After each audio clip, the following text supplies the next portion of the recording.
À Lagos, le nom de Prince Kofi n'était pas synonyme de grâce, mais de crainte.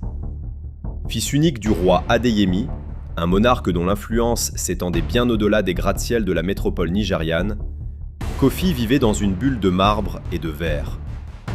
À 19 ans, il considérait le monde comme son tapis personnel. Kofi était l'incarnation de l'égoïsme.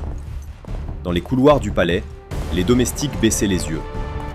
Un serveur avait-il le malheur de servir un thé trop tiède ? Désolé, je ne savais Kofi renversait la tasse sur ses chaussures lustrées. C'est inacceptable. Un chauffeur arrivait-il avec 2 minutes de retard dans les embouteillages de Victoria Island ? Regardez l'heure. Kofi exigeait son renvoi immédiat. Pour lui, les autres n'étaient que des figurants dans le film de sa grandeur. Sa méchanceté n'était pas physique, elle était plus subtile. Une maltraitance psychologique constante, faite de mépris et de paroles acerbes qui brisaient les cœurs les plus solides. Le roi Adeyemi, un homme de sagesse ancestrale, voyait son héritier se transformer en tyran miniature. Un lion qui ne sait que mordre finira par mourir de faim, car personne ne chassera pour lui, C'est inacceptable. l'avertissait-il souvent. Vous déshonorez cette famille. Kofi ne répondait que par un rictus Je n'en arrogant. peux plus de vos ordres. La Laissez-moi chute du tranquille. piédestal. Le destin bascula un mardi pluvieux. Kofi, au volant de sa voiture de sport italienne, filait vers une fête privée, ignorant les flaques d'eau qui éclaboussaient les vendeurs de rue. En tentant de dépasser un camion par la droite, ses pneus glissèrent sur une nappe d'huile. La voiture fit plusieurs tonneaux avant de s'immobiliser, broyée, dans un fossé en bordure d'un quartier informel que Kofi n'aurait jamais daigné regarder. Le silence qui suivit fut lourd. Kofi était conscient, mais coincé, le corps meurtri. Par la vitre brisée, il vit des silhouettes s'approcher. Sa première pensée fut la peur. Ils vont me voler. Ils vont se venger de ce que je représente. Mais ce ne fut pas le cas. Des mains calleuses, marquées par le travail forcé de la rue, forcèrent la portière.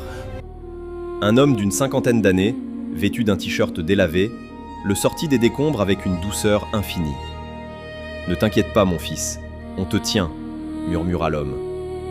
Kofi fut transporté dans une petite bicoque en tôle et en bois. Pendant 3 jours, une fièvre intense le cloua au lit.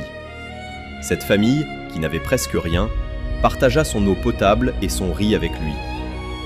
La mère de famille changeait ses pansements avec des gestes d'une tendresse qu'il n'avait jamais reçue, même de ses propres gouvernantes payées à prix d'or. La leçon du silence. Un soir, alors que la douleur s'apaisait, Kofi demanda à l'homme, dont il apprit qu'il s'appelait Ibrahim, « Pourquoi m'aidez-vous ? Vous savez qui je suis. Mon visage est sur tous les panneaux publicitaires. Je représente tout ce que vous n'avez pas. » Ibrahim sourit doucement, ses yeux reflétant la lueur d'une lampe à huile. « Le mal que l'on fait aux autres est un poison que l'on finit par boire soi-même, Prince. Mais la bonté est une pluie qui fait pousser les fleurs, même sur le béton. Si nous t'avions laissé là-bas sous prétexte que tu es riche et arrogant, nous serions devenus comme l'image que tu as de nous. Faire du mal à son prochain, c'est amputer une partie de sa propre humanité. » Ces mots furent un électrochoc.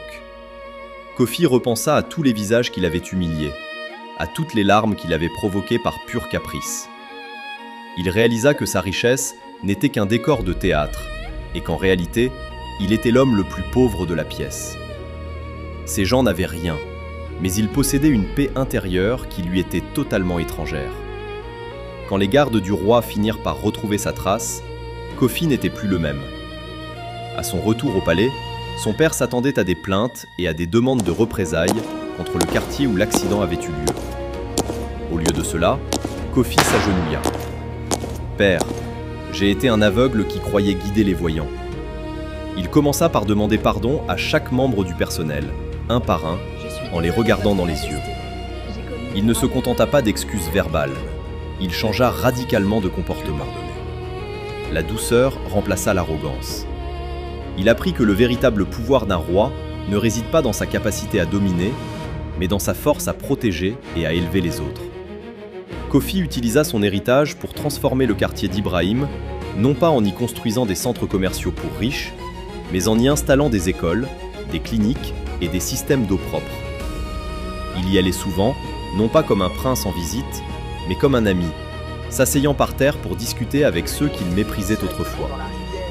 Il comprit enfin le message fondamental de sa culture et de son cœur. L'Ubuntu. Je suis parce que nous sommes. Il avait appris que la méchanceté est un mur qui nous enferme, tandis que la compassion est un pont qui nous libère. L'histoire de Kofi devint une légende urbaine dans tout le pays. On ne l'appelait plus le prince de fer, mais le prince à l'âme de soie. Il avait découvert que ne jamais faire de mal à son prochain est la forme la plus haute de noblesse, car chaque être humain porte en lui une étincelle de la même lumière. La véritable grandeur d'un homme ne se mesure pas au nombre de personnes qu'il domine, mais au nombre de cœurs qu'il apaise.